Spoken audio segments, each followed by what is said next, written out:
Hi, welcome back to Shannon's Plants Planting Time. How are you today?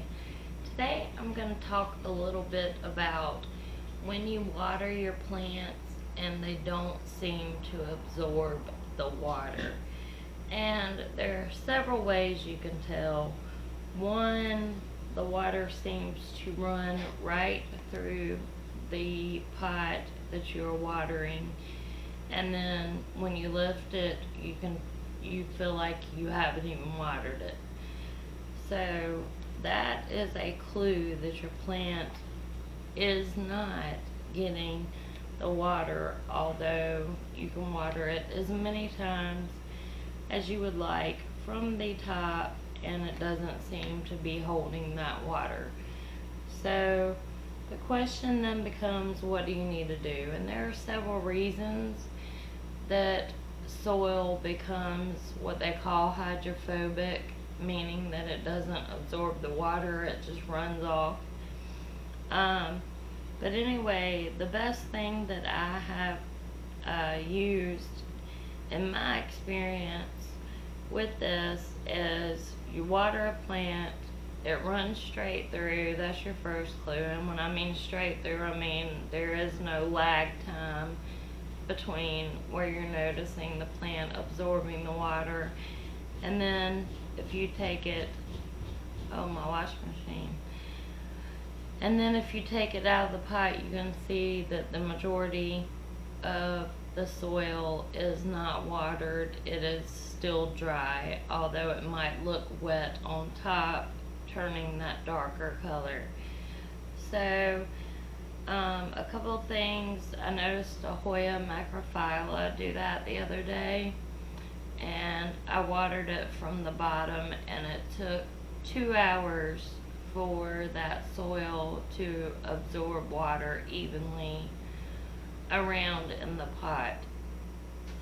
So I noticed when I was watering these two Hoya, it seemed to do the same thing. So what I'm going to do is trade out that, and this is the original soil that it came in, so I don't know how old this soil is.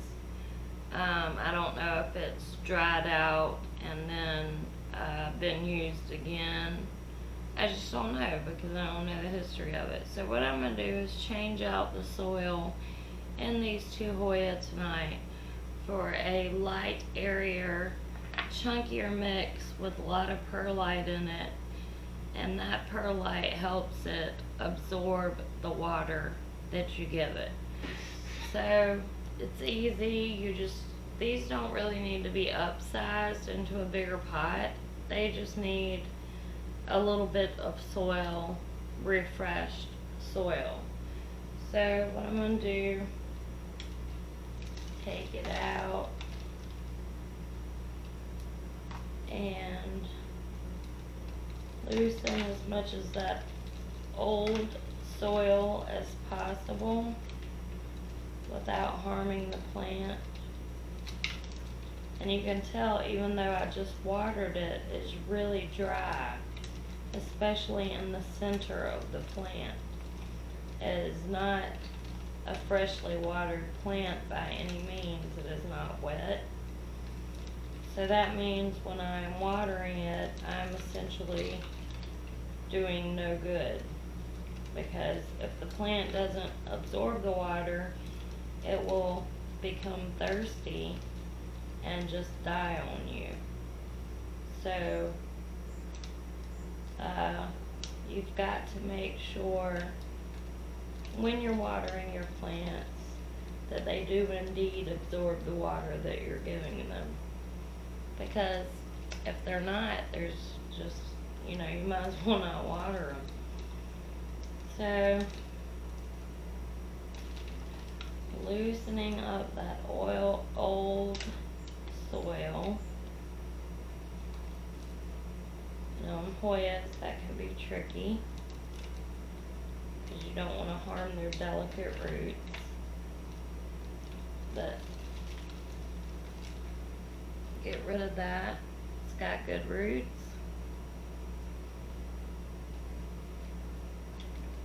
So we did that one. And we're also gonna do my Hoya Kentiana, because I noticed the same thing with it. And see if I can show you. I just watered it twice, and it's just not wet. You can see all the dry soil. So I was gonna upsize these into another pot, but since Hoyas like to be root bound, I decided not to go with the bigger pot and just refresh the soil that's in there with some high perlite soil. And perlite definitely helps with plants absorbing water.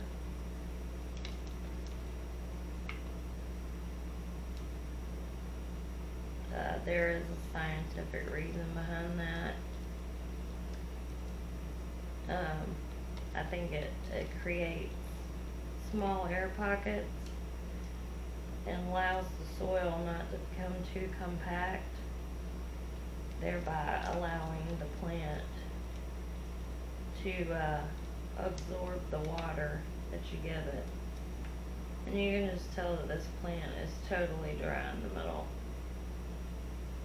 Completely dry in the middle, like I never even watered it. So I will link the potting soil that I use as just a really chunky aeroid mix with bark and charcoal, a lot of perlite or pumice, either one will do the same thing.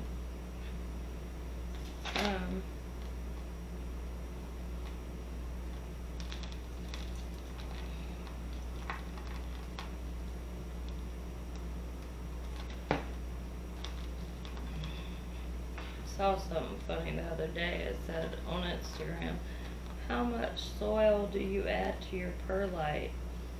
Which is really just about true.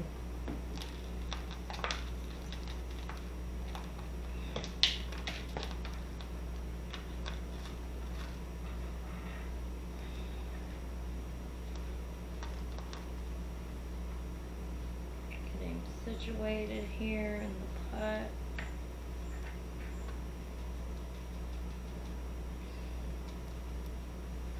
I like to disturb my Hoya as least amount as possible because of their delicate roots.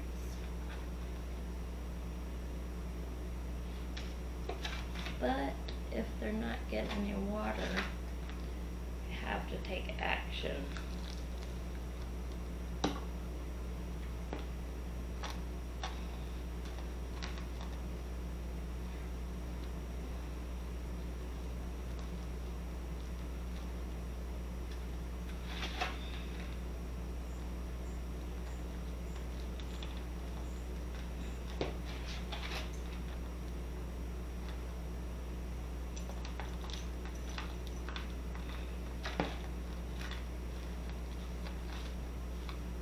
Sorry, I'm being kind of quiet. It's late at night and I don't want to wake everybody.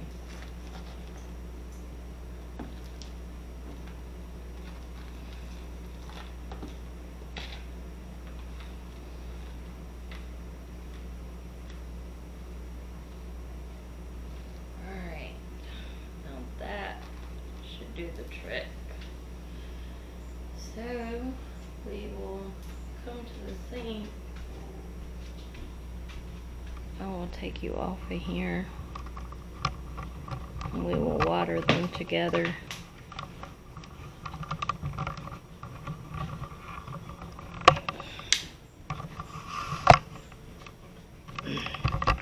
there they are in their new soil.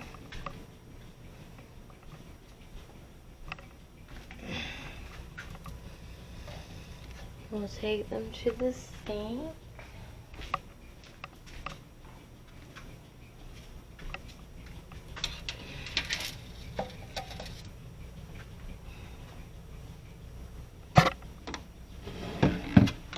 All I have is this big watering jug.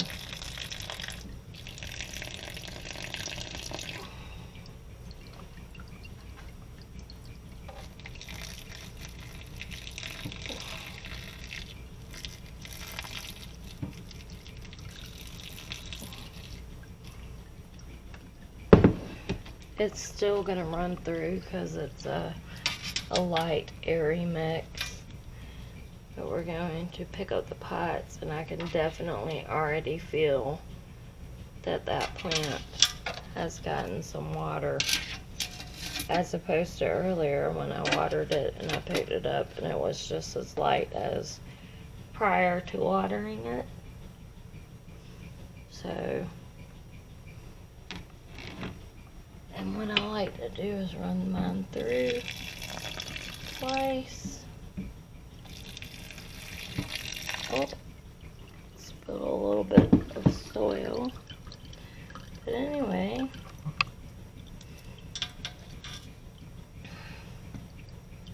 I'll set them up on the top of the sink to drain.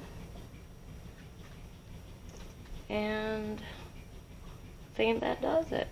So anyway, if you have a plant and you're noticing that when you water it, it feels just as light afterward as before, some things you can do, you can normally tell by the weight of the pot. Other thing you can do if you're apprehensive about watering or changing the soil and watering them again, is take a moisture meter and determine, sorry, thing is sitting in the way. You can take a moisture meter and insert it into the center of the plant. And like I said, another trick, if you don't have time to change the soil out, you can bottom water them, and it might take a while, but they will eventually soak up that water. If you put the water about midway up the container, it will kind of force the water into the soil, even if it's hydrophobic soil. So that's what I did on my microphylla, but I would have rather changed the soil out, but I didn't get around to it. So anyway, I hope you enjoyed this video. Please follow me on Instagram at ShannonCollier26. And I hope this video was a little bit helpful, and I hope to see you in the next houseplant video. Bye.